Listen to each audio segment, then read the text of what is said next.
when there's enough people in this country that understand that simple, basic, essential concept in money, that things will change? Well, I do. And some of our callers tonight demonstrated that, while others, particularly the one that wanted to know where's the money going to come from, still don't get it. Where's it going to come from? Well, it's going to come from a group of private banks that are going to essentially make a huge profit for the privilege. That is the key to our problems, folks. And until we all get that, we're not going to make any change. And that's really what I hope we do. And I read today that the IMF, the International Monetary Fund, may have to resort to printing money as a special drawing right. SDRs, yeah. SDRs. Now, it's the same people that own the IMF. Yeah, IMF was established. Same people. Yeah, same people. IMF and Bank of International Settlements, although sometimes they operate at odds.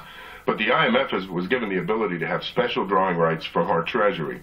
So when they write a special drawing right, they write, pay to the IMF one special drawing right. That allows them to go into our gold reserves and buy gold for $42.20 an ounce. No, wait a minute. No, explain that a minute. Who are these people and what can they do? What can they do? The International Monetary Fund has a right to draw on our Treasury at the rate of $42.20 an ounce, the official price of gold. You remember? What do you mean draw on our Treasury? Well, that's what the special drawing right allows them to do. So instead of saying we're going to give them $1 billion, it's much cheaper if you just say, oh, well, at $42.20, they're only taking $40 million. But in reality, what they've really gotten is gold that's worth $900 and change. But in their world, a special drawing right and $1 are pegged at $42.22. And who owns the IMF? Well, let's say member banks that own the Federal Reserve. They just own it on a bigger scale. This is a worldwide organization. Yes. I cannot believe we the people. How did it ever get this screwed up? Well, we weren't paying attention. We took our eyes off the ball in the, basically with World War I and World War II. We allowed the Federal Reserve Bank of New York and its owners to consolidate their control over the world's financial system. And then over the last 90 years, they've just reinforced that with cement. So now trying to get out of it is going to be ridiculous. Oh, man.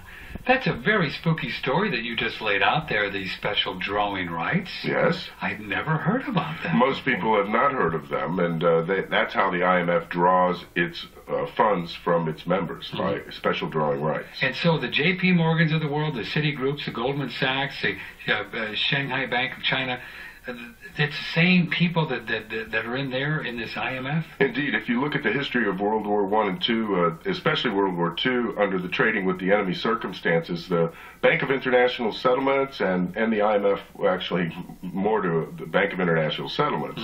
IMF was not yet in existence.